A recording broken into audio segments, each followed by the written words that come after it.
amplifiers used in today's modern equipment are contained in a single package called an integrated circuit.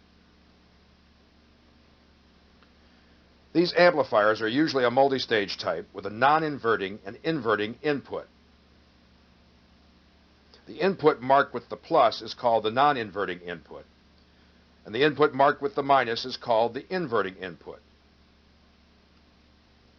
One of the most common IC amplifiers is the operational amplifier, or op-amp for short. Today's operational amplifier is so inexpensive that millions are used in circuits throughout the world. Their low cost, versatility, and dependability have expanded their use far beyond those envisioned by the early designers. Many of the present-day uses of the op-amp are in the fields of process control, communications, computers, servo systems, power and signal sources, displays, and testing or measuring systems. Basically, the op-amp is a very good high-gain DC amplifier. The operational amplifier has 5 terminals. 2 are used by the power source, 2 are used for input signals, and 1 terminal is used as the output.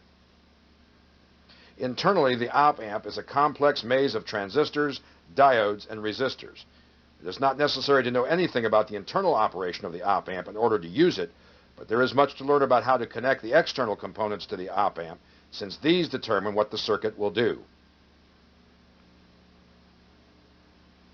Some operational amplifiers may be operated from a single power source, while other types require a split supply. Those requiring a split supply must have a positive power source and a negative power source. Since there is only one output terminal on the op-amp, it is called a single-ended output. There is a limit to the current that can be drawn from the output terminal of the op-amp, usually around 10 milliamps. There is also a limit on the output terminal's voltage levels. These limits are set by the supply voltages and by the internal output transistors contained in the IC package.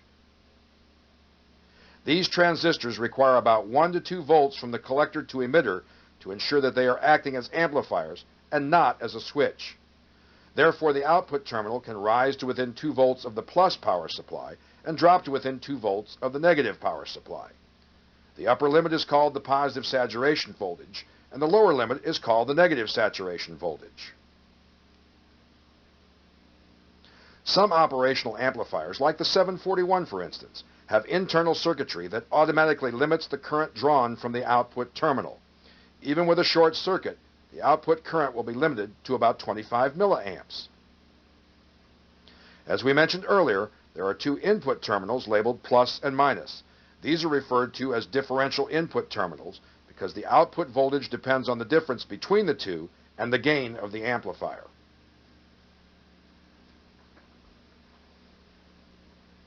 As you see in this illustration, when the non-inverting input is made positive with respect to the inverting input, the output will be positive with respect to the ground.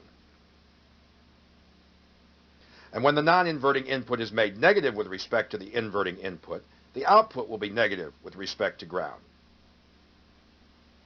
The polarity at the output terminal will be the same as the polarity at the non-inverting input terminal. Therefore, the plus is called the non-inverting input, and the minus is called the inverting input, since the output signal is opposite of that being applied to the inverting input terminal. With no feedback between the output terminal to the input terminal, the open-loop gain of the 741 op-amp will be about 200,000.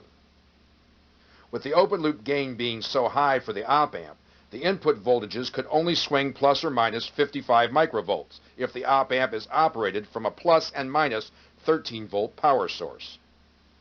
Therefore, the op-amp usually has some sort of feedback to reduce the gain of the circuit to allow for a larger variation in the input signal. When operated with no feedback, the op-amp is being operated as a comparator circuit.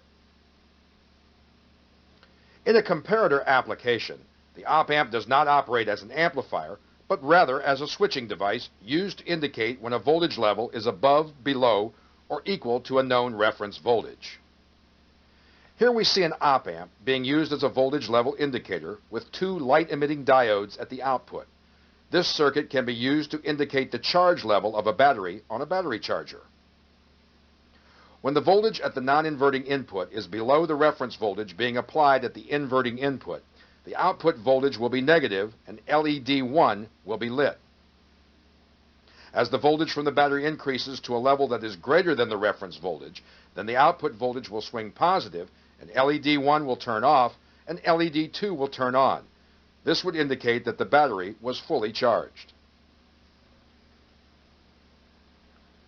One of the most important applications of the operational amplifier is in its ability to deliver an undistorted larger version of the input signal.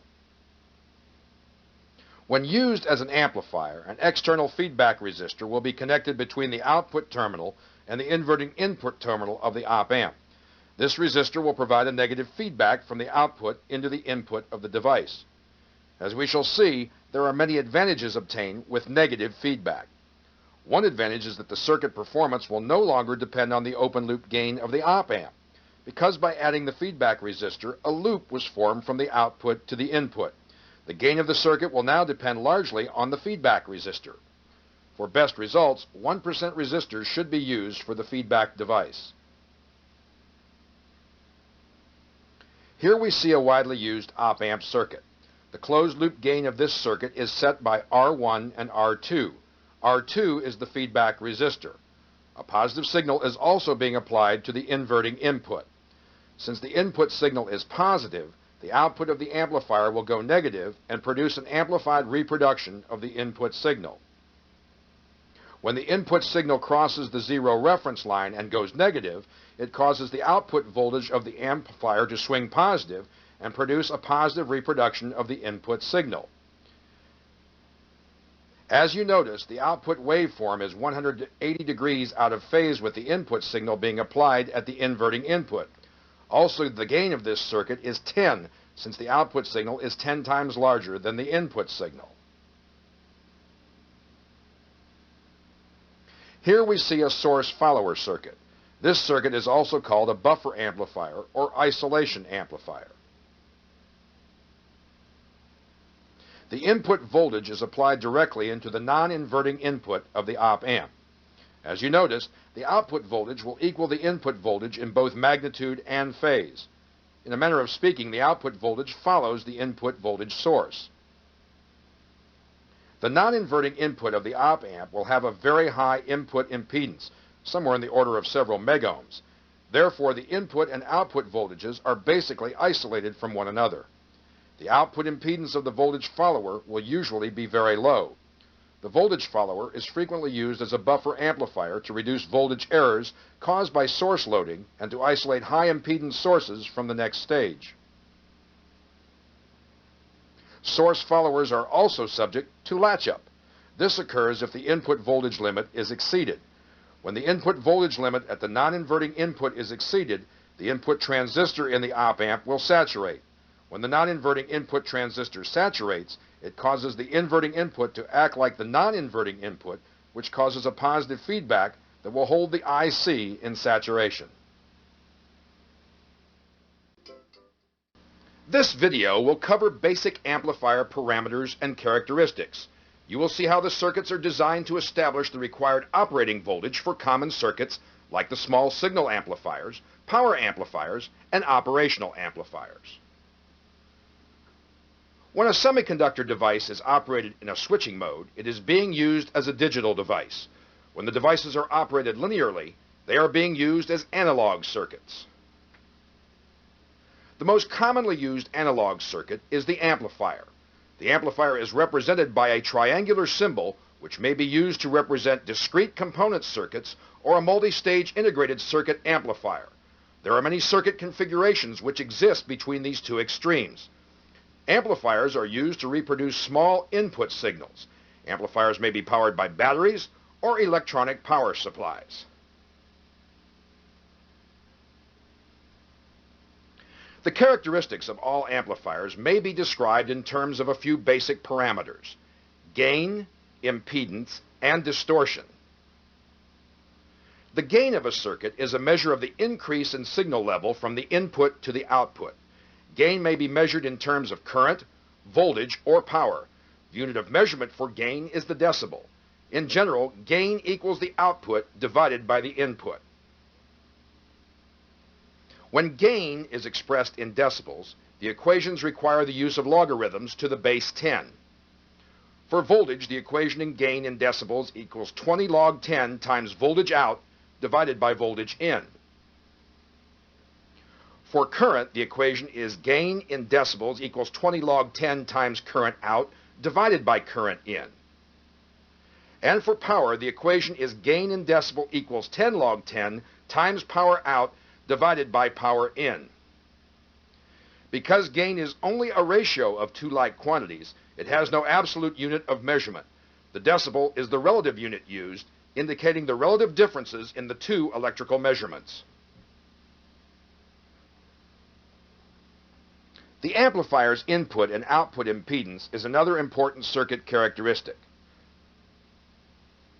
The amplifier receives its input signal from a prior circuit called a stage, and it delivers its output to a succeeding stage or a load device. The amplifier receiving the signal must not present too much of a load to the signal source, which may be another amplifier's output. If the load becomes too great, the signal source will be unable to provide enough signal power to drive the amplifier input, and the amplifier's output will be pulled down to zero.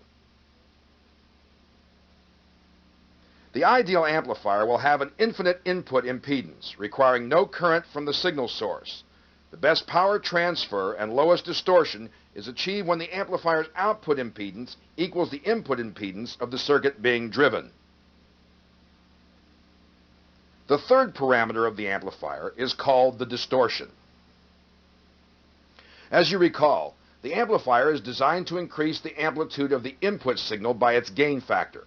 Since there are no perfect components or circuits, all amplifiers will distort the input signal. Distortion may occur in frequency, phase, or in the amplitude of the signal. Frequency distortion occurs when a certain range of frequencies are amplified by a different amount than others. This distortion is the result of the capacitance and inductance used throughout the circuit. The degree of frequency distortion in the amplifier is described by its frequency response specifications.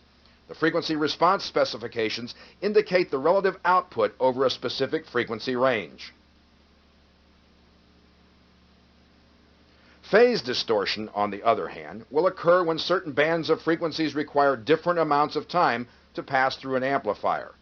Even though the sine wave consists of a single frequency, other more complex waveforms are derived by mixing the sine wave with even or odd harmonic waves of the sine wave. For the amplifier to produce an exact reproduction of the input signal, it must not delay any part of the signal, or the signal will become distorted.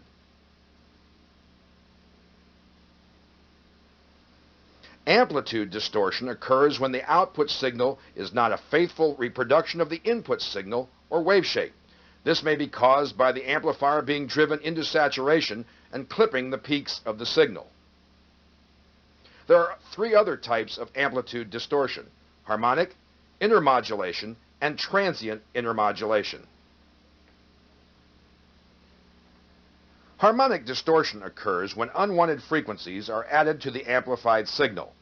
Harmonic distortion is impossible to completely eliminate in practical amplifying devices. This type of distortion is usually generated during the process of amplification. The total harmonic distortion will be given as a percentage of the output signal.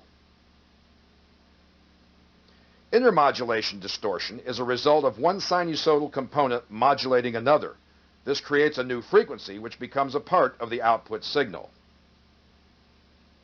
Transient intermodulation distortion will occur when the input signal changes so rapidly that the amplifier cannot keep up. This usually results in distortion on the rise time part of the wave shape.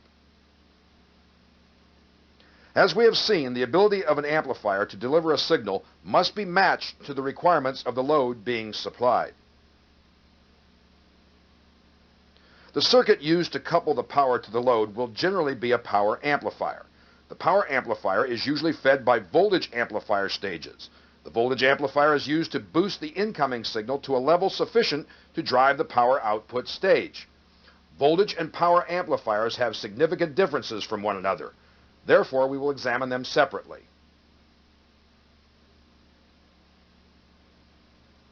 In order to amplify a signal, the device must be capable of producing a large increase in its output voltage and/or current in response to a small change at its input.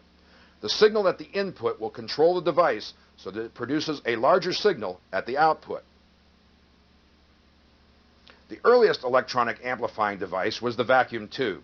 The input signal is applied at the control grid, which is placed between the cathode and plate of the vacuum tube.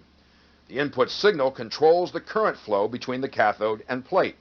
The large plate current is much larger than the current supplied by the input signal. Today, however, most general-purpose amplifiers use semiconductor devices to provide amplification. The bipolar transistor and field effect transistor will perform the same function as the vacuum tube, but they do it much more efficiently. The semiconductor will use far less current for the same amount of amplification.